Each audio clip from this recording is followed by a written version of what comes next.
Hello friends, welcome to our channel quick story. दोस्तों, आज के ज़माने में हर इंसान खुद को हमेशा जवान और स्वस्थ रखना चाहता है। लेकिन क्या सोचने से इंसान स्वस्थ रह सकता है? बिल्कुल नहीं। इसके लिए आपको हमारा वीडियो अंत तक जरूर सुनना चाहिए। अगर आप हमारा वीडियो अंत तक सुनते हैं, आप हमेशा अपने आप को युवा और स्वस्थ रख सकते हैं। तो आइए आज की कहानी शुरू करते हैं। शहर में रहने वाले राम नाम के लड़के को इस बात की चिंता थी कि वह उम्र से पहले बूढ़ा दिखता है। वह अभी केवल 30 साल का है, लेकिन फिर भी बूढ़ा दिखने लगा था। उसके सिर के सामने के बाल झड़ गए थे और जो बचे थे वे सफेद हो गए थे। उसकी त्वचा झुर्रीदार थी और आंखों के नीचे काले धब्बे थे। अपनी ऐसी हालत देखकर वह बहुत चिंतित और परेशान रहता था। उसका स्वभाव बहुत चिड़चिड़ा हो गया। राम के माता पिता और उसका परिवार उसकी हालत को लेकर बहुत चिंतित रहा करते थे। राम के पिता ने राम की इस समस्या का समाधान ढूंढने की बहुत कोशिश की। उन्होंने कई अनुभवी लोगों से बात की और कई घरेलू नुस्खे भी अपनाए। कई दवाइयां आजमाई, लेकिन कोई बदलाव नहीं दिखा। इस कारण राम की चिंता दिन प्रतिदिन बढ़ती जा रही थी।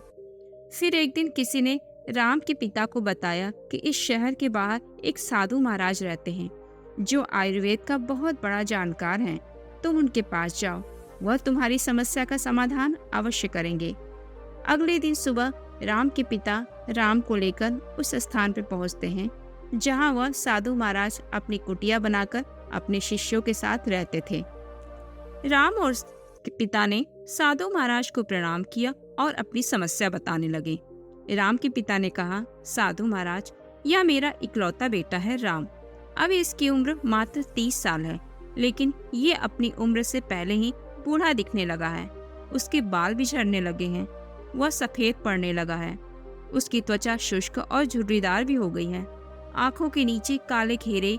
अपनी इस हालत की वजह से वह काफी चिंतित और तनाव में रहता है। हमने इस समस्या को सुलझाने की बहुत कोशिश की, लेकिन कोई उचित समाधान नहीं मिला।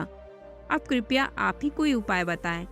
राम के पिता की बात साधु महाराज ने ध्यान से सुनी और फिर बोले, मानव शरीर को लंबे समय तक स्वस्थ और युवा रखने के लिए आयुर्वेद में कई नियम बताए गए हैं, लेकिन आज मैं आपको कुछ नियम बताऊंगा जिनका अगर आपके बेटे ने ठीक से पालन किया तो कुछ ही हफ्तों या महीनों में आपको आश्चर्यजनक परिणाम देखने को मिलेंगे। और अगर आप इन नियमों को अपने जीवन का हिस्सा बना लेंगे तो आपकी उम्र बढ़नी रुक जाएगी और आप एक स्वस्थ और लंबी जिंदगी के मालिक बन जाएंगे। पहला नियम है, लंबे समय तक स्वस्थ और जवान रहने के लिए तनाव मुक्त रहना बहुत जरूरी है। आप कितना भी अच्छा खाएं और कितने भी रीति रिवाजों का पालन करें, लेकिन अगर आपका मन बीमार है तो आप अंदर से खुश नहीं रहते हैं, चिंतित और तनावग्रस्त रहते हैं। इसलिए आप इसे कभी समझ ही नहीं पाएंगे। हमारे शास्त्रों में कहा गया है, स्वस्थ वह है जिसका मन प्रसन्न और इंद्रियां स्वस्थ हैं।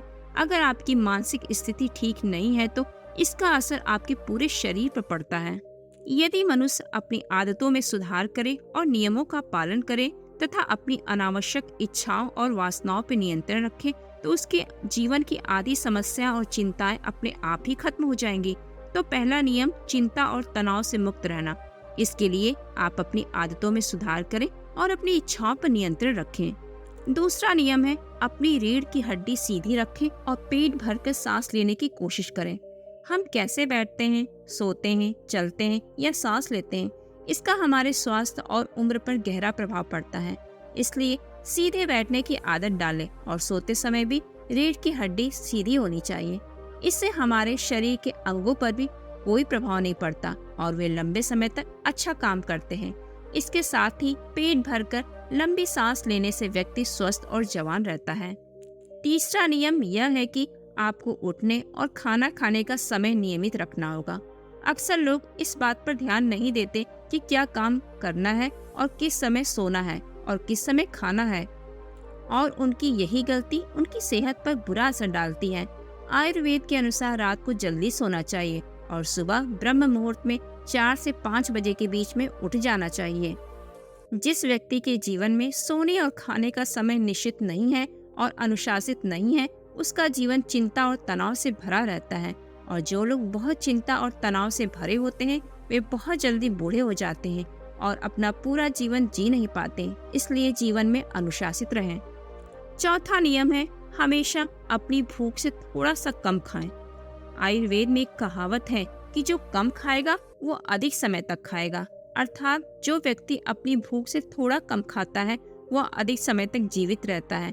और इसका कारण यह है कि जब हम अधिक खाना खाते हैं तो हमारे पेट से जो पाचक रस निकलते हैं वे इतने बड़े नहीं होते कि उतना खाना पचा सकें, जिससे वह आंत तक पहुंचने की बजाय पेट में ही सड़ने लगता है और जहरीली गैस बनाने लगता है। इसलिए खाना चाहे कितना भी हल्का क्यों न हो, हमें हमेशा अपनी इच्छा से थोड़ा कम ही खाना चाहिए। पांचवा नियम है, प्रतिदिन 16 घंटे का उपवास रखें।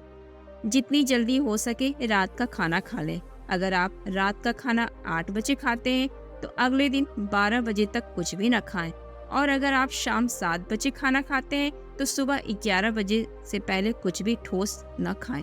16 घंटे के व्रत के दौरान आप नारियल पानी या किसी सब्जी का जूस पी सकते हैं, लेकिन इस दौरान खाना न खाएं। जो भी व्यक्ति 16 घंटे के उपवास के नियम का पालन करता है उसे कभी कोई रोग हो ही नहीं सकता। उस व्यक्ति का चेहरा तेजस्वी, शरीर स्वस्थ और मन प्रसन्न रहता है। लेकिन कुछ लोगों को लगता है कि कम खाना खाने और उपवास करने से शरीर कमजोर हो जाता है, लेकिन ये सच नहीं है। 16 घंटे तक भूखे रहने से हमारी आंत में फंसा खाना पूरी तरह से पच जाता है। इस समय जब हम कुछ भी नहीं खा रहे होते हैं तो हमारा पाचन तंत्र स्वतंत्र होता है। छठवां नियम है, खाना खाने के तुरंत बाद पानी कभी न पिएं। आयुर्वेद के अनुसार भोजन से 40 मिनट पहले पानी पीना सबसे अच्छा है। जरूरत पड़ने पर भोजन के दौरान कुछ घूंट पानी पिया जा सकता है, लेकिन खाना खाने के तुरंत बाद पानी पीना जहर पीने के समान है। ऐसा इसलिए क्योंकि खाना खाने के तुरंत बाद उसे पचाने के लिए पेट में एसिड रिलीज होता है, जिसे जठराग्नि भी कहते हैं। लेकिन खाने के तुरंत बाद पानी पीने से यह शांत हो जाता है, जिसके कारण खाना ठीक से पच नहीं पाता और पेट में पड़े पड़े सड़ने लगता है। इससे पेट से जुड़ी कई बीमारियां जैसे कब्ज, गैस बनना, खट्टी डकारें आना आदि बीमारी हो सकती हैं। इसलिए हमें खाने के तुरंत बाद पानी नहीं पीना चाहिए। हमेशा भोजन के 1 घंटे बाद ही पानी पिएं। 7वां नियम है, ईश्वर पर भरोसा रखें। जो लोग भगवान पर भरोसा नहीं करते वे जीवन में हमेशा परेशान रहते हैं, जिसके कारण वह अपनी सेहत का ख्याल नहीं रख पाते हैं। जो लोग ईश्वर पर विश्वास रखकर काम करते हैं वे कभी भी अधिक चिंतित नहीं होते, क्योंकि वह अपने कर्म का फल भगवान पे छोड़ देते हैं, जिससे उनका ध्यान परिणाम की चिंता से हटकर अपने काम पर लग जाता है। और जो व्यक्ति परिणाम की चिंता किए बिना अपना कार्य करता है वो अवश्य सफल होता है। और यदि किसी कारणवश वह सफल नहीं हो पाता तो उसे इसकी चिंता नहीं होती और उसका स्वास्थ्य बर्बाद होने से बच जाता है। 8वां नियम है, नमक और चीनी का सेवन कम करें। अतिरिक्त चीनी के सेवन से मोटापा और निम्न रक्त शर्करा होती है, जो कई गंभीर बीमारियों का कारण बनता है। चीनी हमारे शरीर में वसा इकट्ठा करती है और हमारे शरीर की त्वचा का रंग काला कर देती है। इससे व्यक्ति कम उम्र में ही बूढ़ा दिखने लगता है। साथ ही ज्यादा नमक खाने से कई दुख और नुकसान भी होते हैं। 9वां नियम है, पर्याप्त नींद लें। कम नींद लेने और देर रात तक सोने से हमारी शारीरिक उम्र बढ़ने लगती है।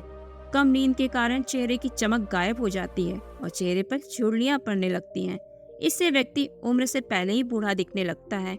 दोपहर के भोजन के बाद यदि 30 मिनट की छोटी झपकी ली जाए तो बहुत अच्छा होगा। इससे व्यक्ति के स्वास्थ्य पर भी काफी प्रभाव पड़ता है।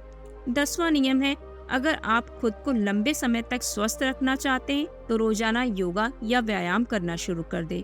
यह खुद को युवा और स्वस्थ रखने का सबसे आसान तरीका है। इसके साथ ही रोजाना कम से कम 20 मिनट तक ध्यान का अभ्यास करें। यहाँ भी व्यक्ति को प्रसन्नता से तरोताजा और स्वस्थ बनाए रखता है। 11वां नियम है, अपने आहार में अधिक से अधिक फल और हरी सब्जियां शामिल करें। फल और हरी सब्जियां जल्दी पच जाती हैं, जिससे पाचन तंत्र को अधिक मेहनत नहीं करनी पड़ती। हमारा पाचन तंत्र हमारे शरीर से गंदगी को बाहर निकालने में अधिक समय लगाता है, जिससे हमारा शरीर लंबे समय तक हल्का, स्वस्थ और जवान बना रहता है। हमारा 12वां नियम है, किसी भी प्रकार के नशे, धूम्रपान या शराब पीने से दूर रहें। नशा मानव स्वास्थ्य का सबसे बड़ा दुश्मन है। जो व्यक्ति नशा करता है और धूम्रपान करता है वह शरीर से परेशान रहता है साथ ही वह उम्र से पहले ही बुजुर्ग और कमजोर नजर आते हैं। इसलिए किसी भी तरह के नशे को अपने जीवन का हिस्सा ना बनाएं।